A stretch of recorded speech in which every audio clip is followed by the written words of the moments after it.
Perfect. Well, hi, everybody. Welcome to this teacher speaker series episode. I'm joined by Denise Richardson, who I'll let introduce herself in a second.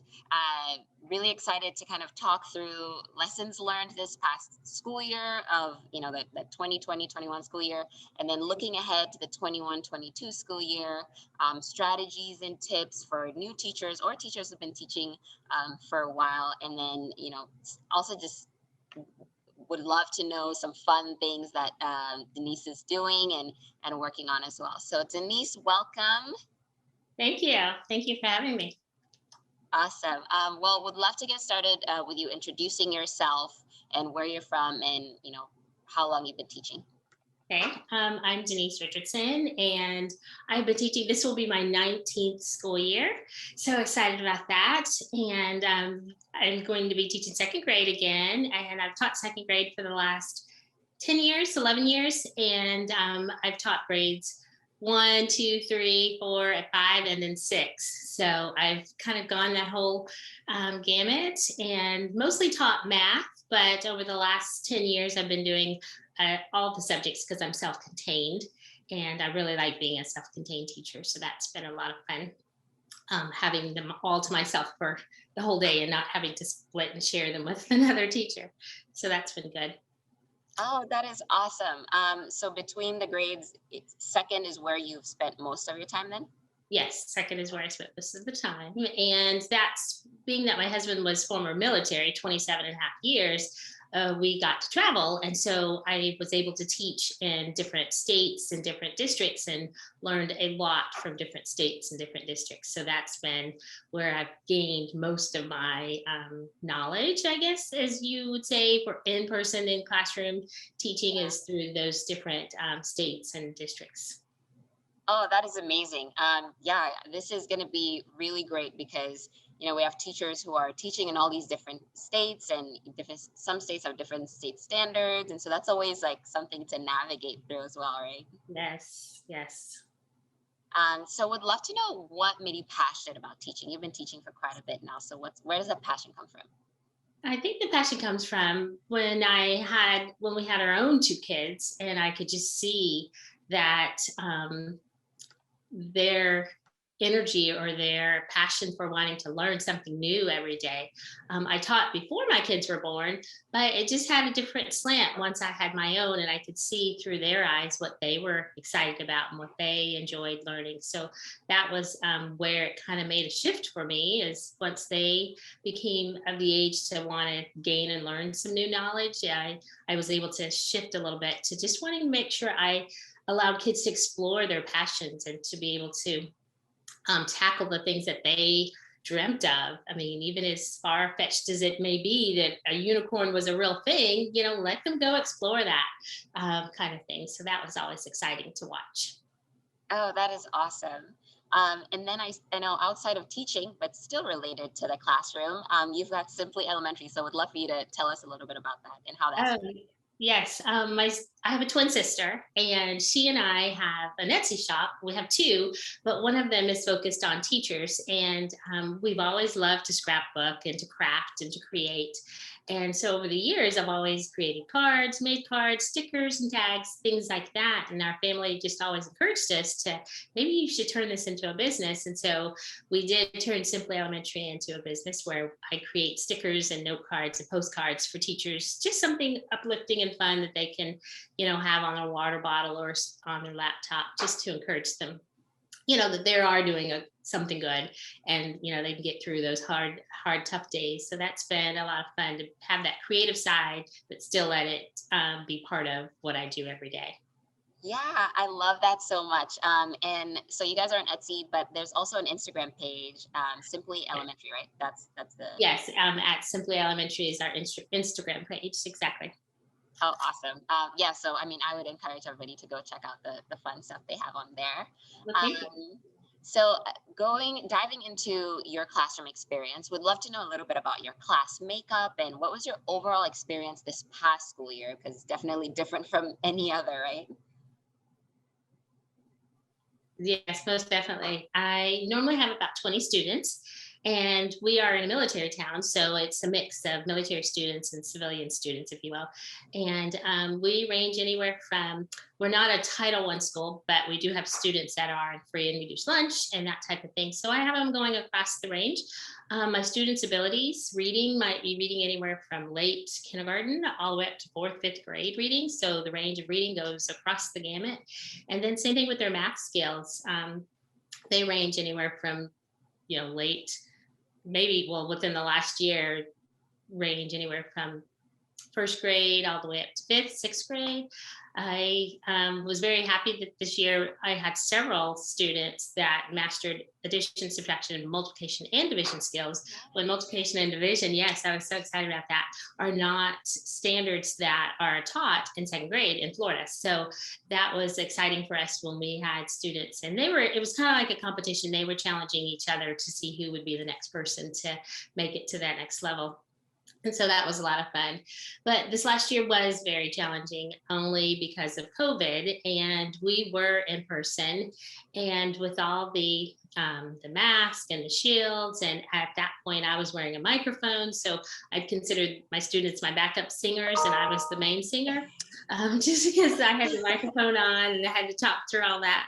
So it was interesting trying to navigate that. But we pushed through and got through it. And of course, I changed the way I normally would be teaching last year from hands-on to more digital. And so we did math stations through Seesaw and those kind of things. So I did push a lot of activities out to them digitally, just because of not having to manage the papers, moving manipulatives and that kind of thing. So we did a lot of that last year, and it was fine. I love technology. I love it. I use it a lot. And so last year I got to actually put it into play to see how it fell into all the areas that we were learning in. And it worked out well. I was surprised. I did learn a lot from myself that kids can do more on technology than we think they can. Yeah. And, when it was time to write a paper, they would log into, their Google Doc and type that paper, versus before I would have thought, oh, they can't really do that. They need paper and pencil. Well, not always. So once you show them, they are pretty resilient. So that was good. Yes, and they pick it up so quick as well, right? Yes, exactly. They taught me some things, because there are a few things that I'm sure I did not know, and I got some tips from them as well. Oh, that is awesome. Yes. So would be interested to know what advice you would have for new teachers going into the next school year, just based on things that you've learned and the digital tools that you've used in the past school year. Gotcha. I love to mentor teachers and to be a supervising teacher. And I'm excited because this year I get to do that with a student teacher coming into my room in the fall. But even for brand new teachers, I was fortunate last year to mentor a teacher as well, even during all the COVID stuff. Was the number one thing I would say to new or veteran teachers is consistency in every area that you teach. If you're consistent with your practices and your procedures and your habits that you do, the classroom can almost run itself.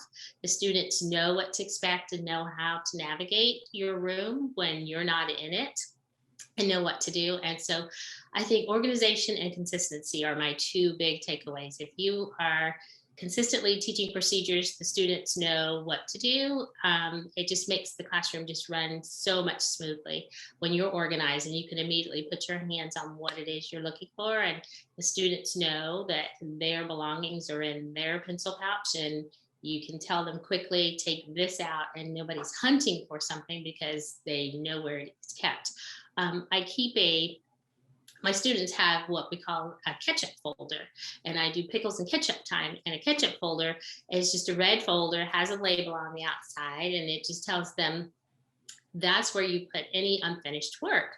So if something's not finished, it goes in your ketchup folder. When we need it again, we know where to get it from, and it's not shoved in their desk, it's not on the floor, that kind of thing. So once they learn that from the very first day of school, they know where to find their things. And that way I don't have to keep a stack of papers of unfinished work.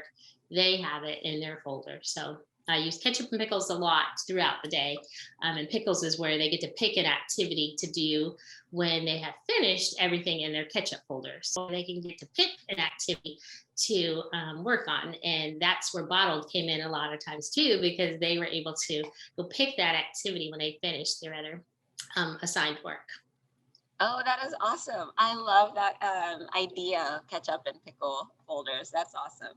Yeah, it's a lot of fun. And I have a may do and a must do. So that's mayonnaise and mustard. It's all about the condiments, right? So you got to use them all. I mean, I don't have food involved, but it's all about the condiments. So it was fun.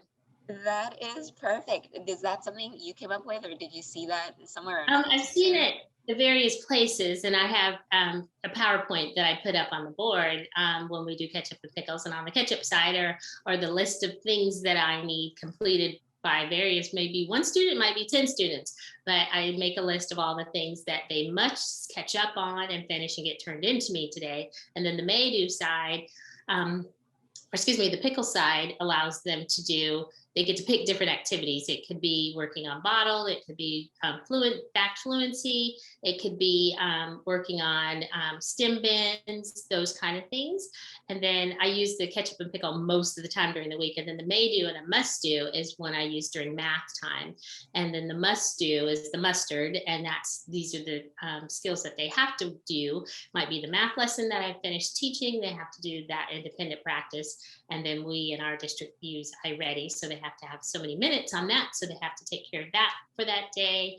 And then they have to finish their math. And then on the may do is the mayo side, they can pick any other activities that are listed. It might be fact fluency, it could be Boddle again, it could be another activity reading related or math or science or social studies, STEM bins, those types of things. So I give them choice throughout the day. When they finish the required things, then they have some choices to pick other things they want to do.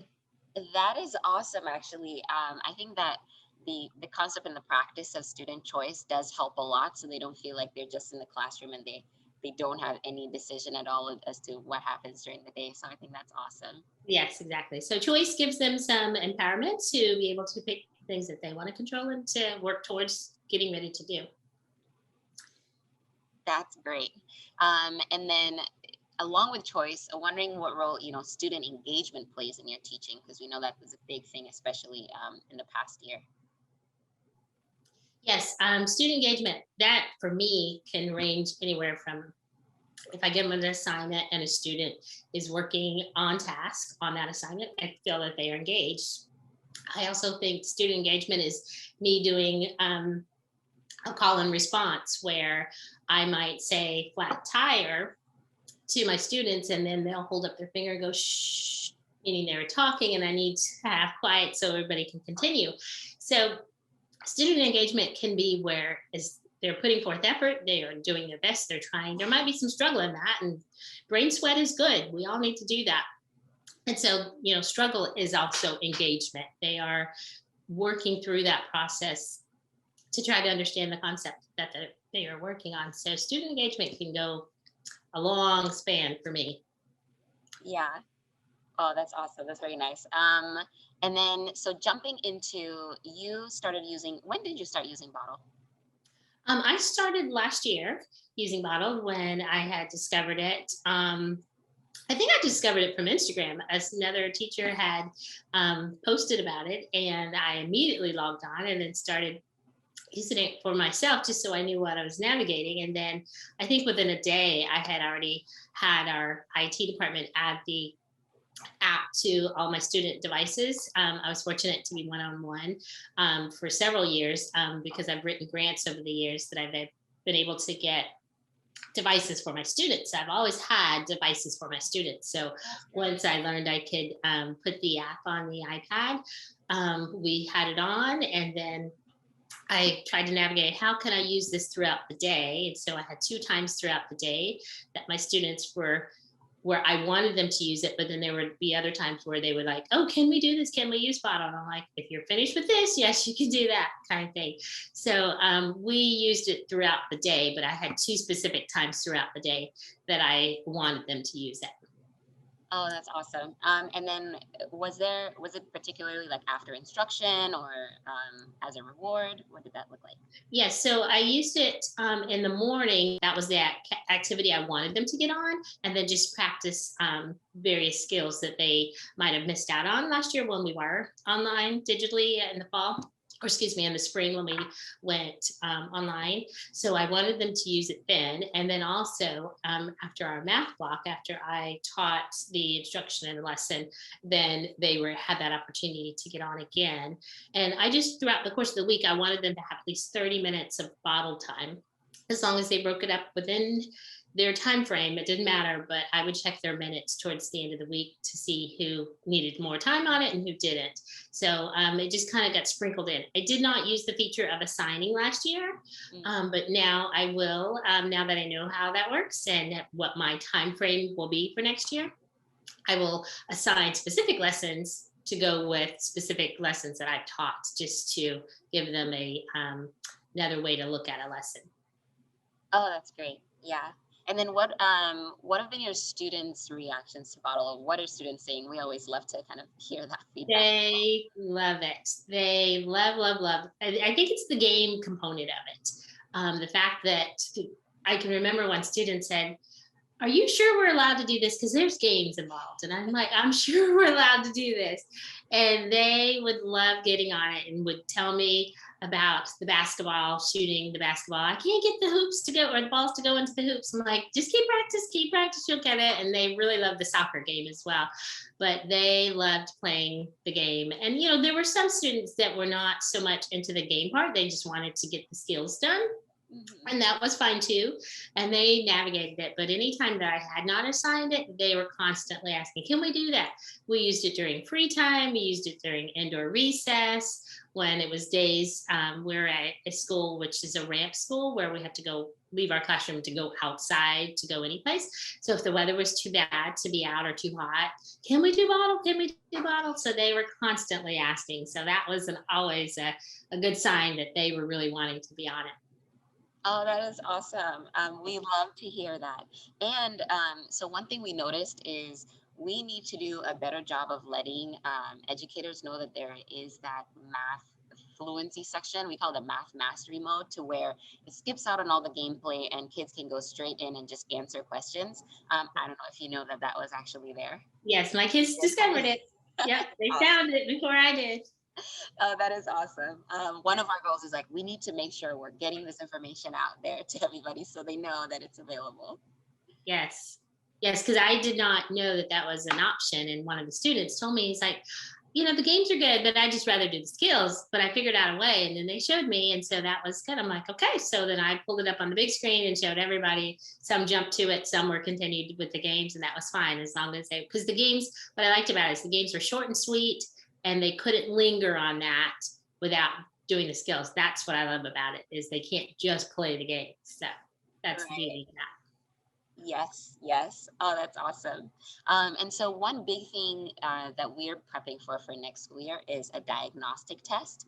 And it's always great to hear from teachers, is this going to help you? What are your thoughts on us implementing a diagnostic test?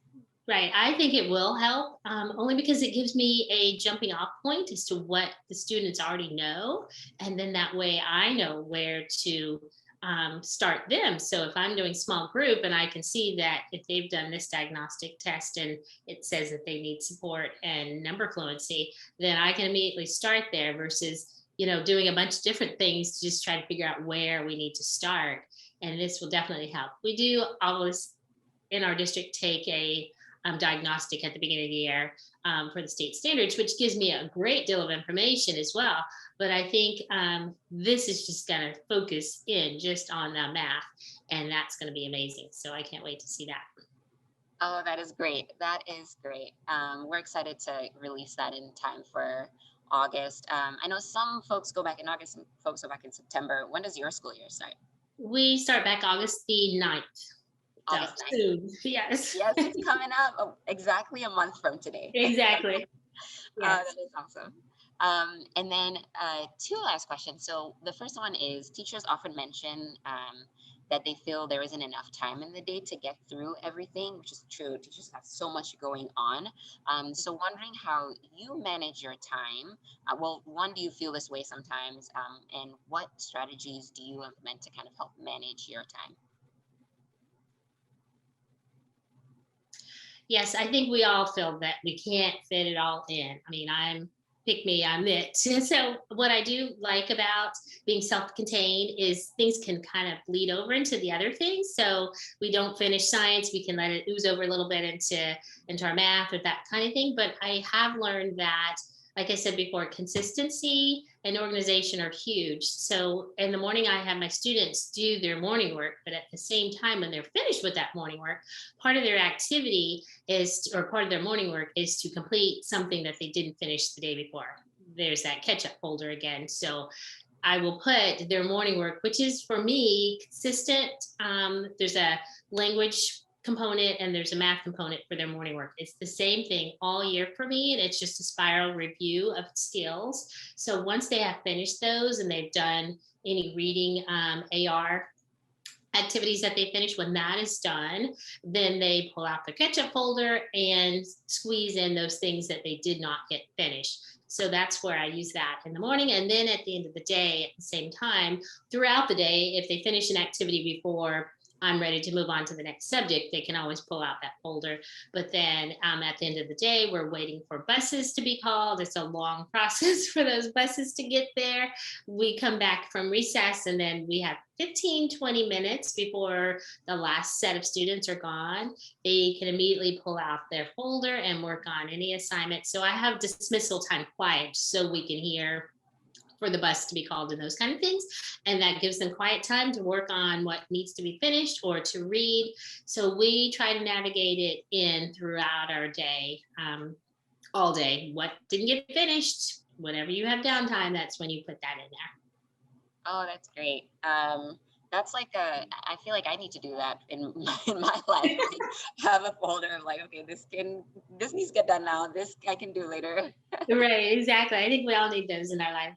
That's true. Yeah, absolutely. And then last question, what are you looking forward to next school year? Looking forward to, I think, more hands-on, because we got away from small group and we were able to do it, but it was just kind of, they were at the carpet instead of at my table kind of thing. So getting back together, pushing our tables back together and being able to collaborate and have more of that student talk, math talk happening. We still did it last year. It just felt kind of awkward because we were spread out so far and we felt like we were yelling, and they were the backup singers and I had my microphone on and we were all trying to have a conversation. It was kind of difficult when you're spread apart. So being able to get more hands-on activities done this coming year and more personal interaction, being able to roam the room to find answers to various questions, where I put task cards up along the wall and they can get out of their seats and move about and do that kind of thing, or do partner work and partner reading, those kind of things. And so we kind of tried it, but when you have a shield up around everybody's desk, everybody's kind of yelling. And so it didn't make it flow as smoothly as I would like to hear it. And so you didn't know if, are we talking or are we just screaming, So it was kind of awkward, but I'm just looking forward to having less COVID restrictions, if you will. I'm sure we're going to be safe where we need to be safe and those kind of things, but I think we'll be able to, come back together and kind of work together as a team and not feel like we're on our own little island over here. So ready for that. Oh, that's great. That is great. Well, thank you so much for joining and sharing. You shared a ton of really great tips and strategies. So super appreciative of that. And excited to have new features come out that can support you also with your teaching and support your students with math. And yeah, thank you so much for joining me today. Well, thank you so very much. I was going to say that I have a classroom website and I was able to put Boddle on the website so parents can navigate right to that. And so that's been very helpful. I have a math resource page, and on there, one of the things that they can do was Boddle, since they were able to do it from home. And so that has been very helpful. And if you see on my signature block in your email, you'll see where my classroom website is, and you can navigate to that to see it. And so the kids love it because they can access it easily too. So I tried to make it easy for everybody to be able to get to it. Oh, that is amazing. So is this for your class specific, or is this something that can be shared for other people to go find?